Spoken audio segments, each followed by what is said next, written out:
பொன்னிலம் மாதர் ஆசை பொருந்தினர் பொருந்தார் உள்ளம் தன்னில் அந்தரத்தில் ஜீவ சாட்சி மாத்திரமாய் நிற்கும் எந்நிலங்களிலும் மிக்க எழுநிலம் அவற்றின் மேலாம் நன்னிலம் மருவும் ஏக நாயகன் பதங்கள் போற்றி ஈன்று அழித்து அழிக்கும் செய்கைக்கு ஏதுவாய் அயனாய் மாலாய் ஆன்ற ஈசனுமாய் தானே அனந்த மூர்த்தியுமாய் நிற்கும் பூன்ற முத்தனுமாய் இன்ப புணரி ஆதவனாய் நாளும் தோன்றிய விமல போத சுரூபத்தை பணிகின்றேனே எவருடைய அருளால் யானே எங்குமாம் பிரம்மம் என்பால் கவருடைய புவனம் எல்லாம் கற்பிதம் என்று அறிந்து சுவருடைய வெளிபோல் யான் என் சுரூப சுபாவமானேன் அவருடைய பத்மபாதம் அனுதினமும் பணிகின்றேனே என்னுடைய மனம் புத்தி இந்திய சரீரம் எல்லாம் என்னுடைய அறிவினாலே இரவிமுன் இமமே ஆக்கி என்னுடைய நீயும் நானும் ஏகம் என்று ஐக்கியம் செய்ய என்னுடைய குருவாய் தோன்றும் ஈசனை இறைஞ்சினேனே அந்தமும் நடுவும் இன்றி ஆதியும் இன்றி வான் போல் சந்ததம் ஒளிரும் ஞான சத்குரு பாதம் போற்றி பந்தமும் வீடும் காட்ட பிறந்த நூல் பார்க்க மாட்டா அந்தரும் உணரும் மாறு வத்து தத்துவம் சொல்லுவேனே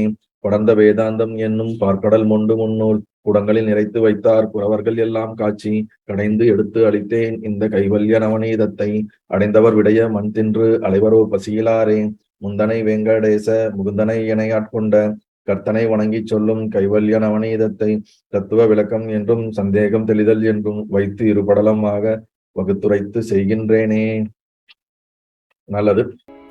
ஸ்தூல சூட்சம அஞ்ஞானம் தோன்றும் மூன்று அவஸ்தைக்கு தாமும் காலம் ஓர் மூன்றும் ஜன்மக்கடல் எழும் கல்லோலங்கள் போலவே வந்து வந்து போன எத்தனை என்பேன் நான் ஆலமர் கடவுளானை அவைக்கெல்லாம் சாட்சி நீயே. அருமையான ஒரு பாடல் இது. ஸ்தூல சூட்சம அஞ்ஞானம் தோன்றும் மூன்று அவஸ்தை தாமும் காலம் ஓர் மூன்றும் ஜன்மக்கடல் எழும் கல்லோலங்கள் போலவே வந்து வந்து போன எத்தனை என்பேன் நான் ஆல் அமர் கடவுள் ஆணை அவைக்கெல்லாம் சாட்சி நீயே. இங்க கீழே என்ன சொல்ல வர்றாருன்னா, ஆலமர்னு ஆலமரத்து அடியில் அமர்ந்திருக்கும் தட்சிணாமூர்த்தியான கடவுளுடைய சாட்சியாக அவை எல்லாத்திற்கும் சொல்றேன், இதுதான் சத்தியம். எது சத்தியம்? ஆச்சாரியார் சீடனுக்கு கடவுள் மேல சத்தியம் பண்ணி இந்த இடத்துல சொல்றார். அவன் புத்திக்கு புரியணும்ல, எப்பா நான் சொல்றதெல்லாம் சத்தியம் பாக்கணும், கேளுப்பா, என்ன நம்புப்பா, ஏத்துக்கோப்பான்னு அவர் என்ன பண்றாரு, இவ்வளவு தூரம் இறங்கி சொல்ல வேண்டியதா இருக்கு. என்ன சொல்றாருன்னு மேல படிப்போம். ஸ்தூல சூட்சம அஞ்ஞானம் தோன்றும் அப்படின்னா என்னது? ஸ்தூல சரீரம், சூட்சம சரீரம், காரண சரீரம். இந்த மூன்று சரீரம், அஞ்ஞானம்னா காரணம், ஸ்தூல சூட்சம காரணம் மூன்று சரீரத்திற்கும் மூன்று அவஸ்தைக்கும். மூன்று அவஸ்தைனா என்னது? ஜாக்கிரத், சொப்ன, சுசுப்தி. நனவு நிலை, கனவு நிலை, தூக்க நிலை. ஸ்தூல சரீரம், பருவுடல், நுண்ணுடல், காரண உடல். காலம் ஓர் மூன்றும். காலம் ஓர் மூன்றுன்னா மூன்று காலங்கள் எது? இறந்த காலம், நிகழ்காலம், எதிர்காலம். மூன்றும் ஜன்ம கடல். இந்த நாம கடல் போல, கடல்ல எப்படி அலைகள் எழுந்துகிட்டே இருக்கும், கல்லோலங்கள் அப்படின்னா அலைகள் என்று அர்த்தம். கடல்ல எப்படி கணக்கில்லாத அலைகள் தோன்றி தோன்றி மறைகிறதோ, கடல்னாவே அலைகள் தோன்றிக்கிட்டே இருக்கும்ல மாறாம, அது போல இந்த மூன்று அவஸ்தைகளையும் மூன்று சரீரத்தையும் மூன்று காலத்திலும் மீண்டும் மீண்டும் மீண்டும் மீண்டும் நாம் பிறவி பிறவி எடுத்து எடுத்து எடுத்து எடுத்து போய்கொண்டே இருக்கின்றோம் அப்படிங்கிறார். போலவே வந்து போன எத்தனை என்பேன் அப்படின்னா என்னது?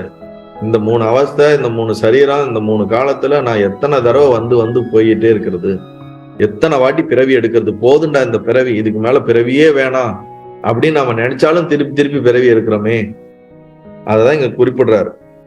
ஸ்தூல சூட்சம காரணம் என்று கூறப்படும் மூன்று சரீரங்களும் அந்த சரீரங்களை பற்றி உண்டாகின்ற மூன்று அவஸ்தைகளான ஜாக்கிரம், சொப்பன, சுசுப்தி என்ற மூன்று அவஸ்தைகளும், இறப்பு, எதிர் நிகழ்வு என்ற மூன்று காலங்களும் பிறவியாகிய கடலில் உண்டாகும் அலைகள் போல.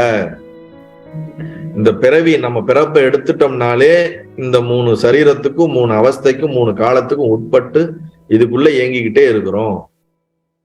அதான் என்ன சொல்றாரு? பிறவியாக கடலில் உண்டாகும் அலை போல உன்னிடத்தில் தோன்றி தோன்றி அலைந்தவைகளுக்கு ஒரு அளவே இல்லை.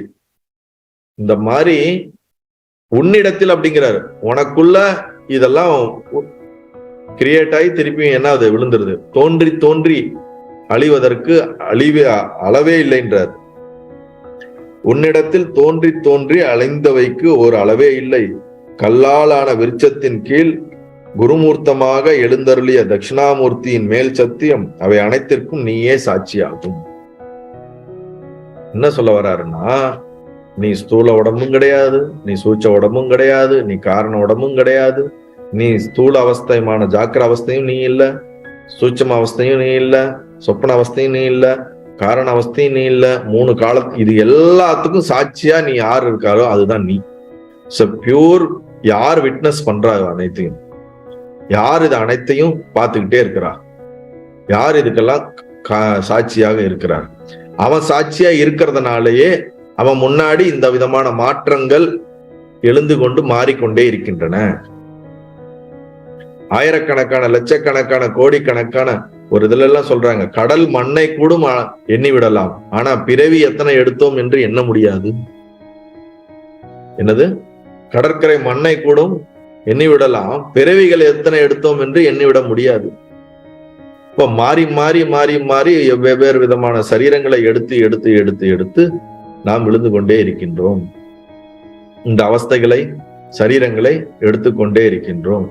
ஆனால் இவ்வளவு எடுத்தாலும் இவை அனைத்திற்கும் சாட்சியாக உள்ளுக்குள் சத்தாகவும் சித்தாகவும் ஆனந்தமாகவும் சாட்சியாகவும் இருப்பது நீயே. இறைவன் மேல் ஆணையாக சொல்லுகின்றேன், நீ சாட்சியாக இருப்பவன் தான் நீயே அப்படிங்கிறார்.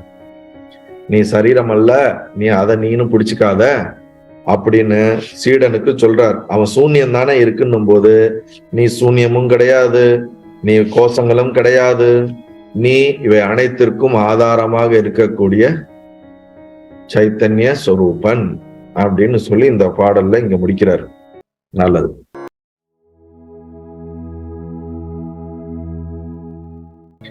எல்லாம் கண்டு அறியும் என்னை எது கொண்டு அறிவேன் என்று சொல்லாதே.